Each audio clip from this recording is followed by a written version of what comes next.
Le bassin du Congo, cet écosystème qui est très important pour nous, pour notre avenir, l'avenir de notre région, et qui nous fournit des capitaux naturels pour notre développement socio-économique, pour notre bien-être. Et c'est qu'il n'y a pas une attention qui est accordée à cet écosystème, à sa valeur juste. C'est qu'il est important que nous puissions d'abord sensibiliser les parties prenantes pour comprendre l'importance, les rôles que le bassin du Congo joue dans l'équilibre climatique, mais aussi pour notre survie et pour le bien-être socio-économique.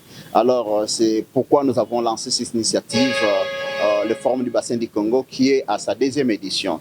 Je dirais que en 2018, nous avions tenu la première conférence internationale sur le bassin du Congo, mais qui était à Washington.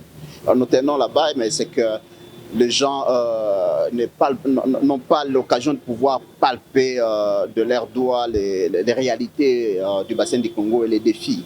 Alors c'est ainsi que nous avions pensé que nous pouvions organiser les formes du bassin du Congo, en commençant par la première édition qui avait eu lieu en 2021, et puis ça c'est la deuxième édition qui est tournée autour du thème principal, libérer les potentiels des services des ressources en eau en vue d'atteindre le développement durable dans le bassin du Congo. Pourquoi cela? Puisque nous voyons l'eau sous toutes ses formes. L'eau, à partir de l'eau, nous avons l'énergie propre. À partir de l'eau, nous avons la biodiversité aquatique. L'eau maintient les écosystèmes aquatiques et les vulnérables tels que les forêts inondées, les tourbières, les zones humides. À partir de l'eau, nous pouvons développer l'industrie extractive. À partir de l'eau, nous avons les transports pour connecter nos entités territoriales décentralisées, mais aussi pour connecter les différents pays riverains du bassin du Congo afin d'assurer l'échange de biens et de services.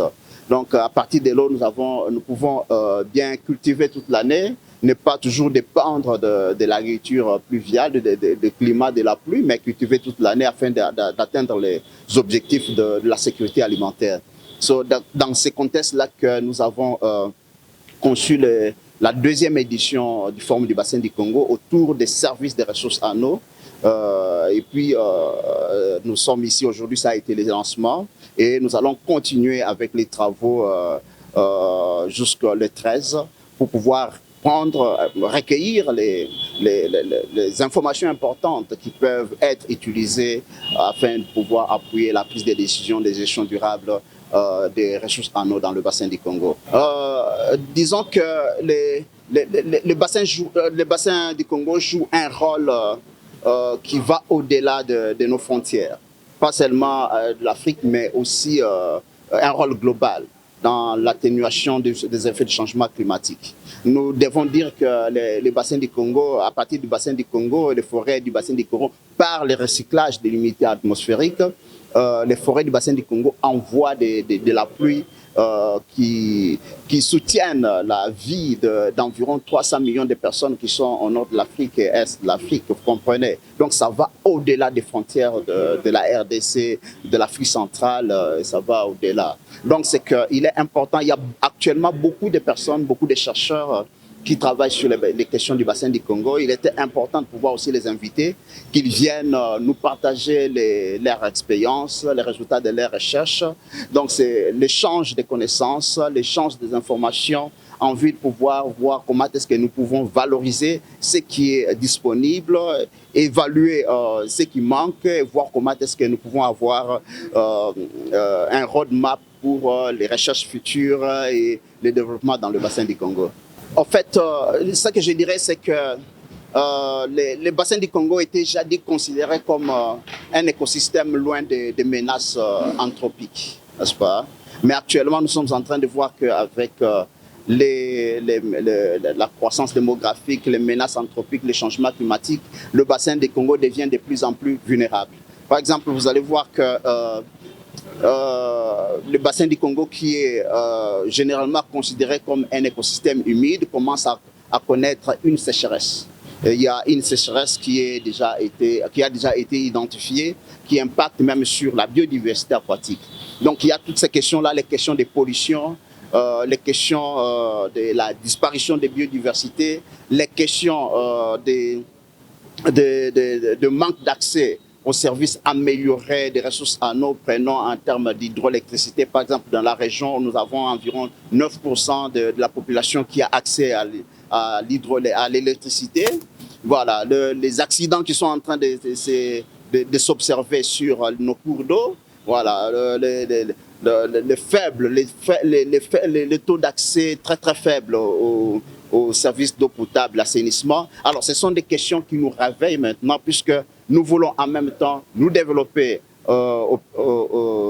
sur la base de ces ressources qui existent, mais aussi assurer la conservation de ce qui existe. C'est là que nous sommes dit qu'il est important que nous puissions penser à un modèle de développement qui établit un équilibre entre la conservation et l'exploitation des ressources que nous avons sur le bassin du Congo afin de pouvoir garantir le développement durable basé sur l'utilisation des services de ressources en eau. Alors déjà cet après-midi, nous entrons en session parallèle. C'est qu'il y a plusieurs sessions selon les thématiques qui avaient été identifiées, notamment eau, climat, forêt, biodiversité et carbone. Ça, c'est la première thématique. Deuxième thématique, il s'agit de l'eau et la transition énergétique. La troisième thématique est en rapport avec l'eau, navigation, économie bleue. Quatrième thématique, c'est en rapport avec l'eau, agriculture et sécurité alimentaire. Et cinquième thématique, c'est en rapport avec l'eau, hygiène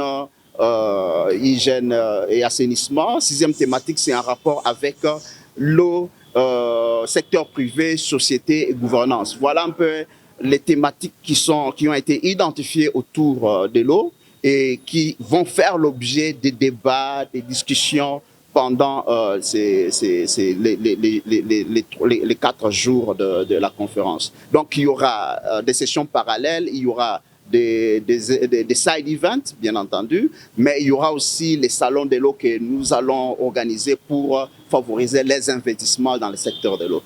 Bien entendu, on ne sait pas inviter tout le monde, mais c'est que nous invitons des personnes clés, des personnes qui représentent toutes les communautés, n'est-ce pas? C'est que ayant les messages qui vont sortir, les résultats qui vont sortir de ces forums, ces personnes seront aussi motivées pour pouvoir transmettre l'information à qui des droits.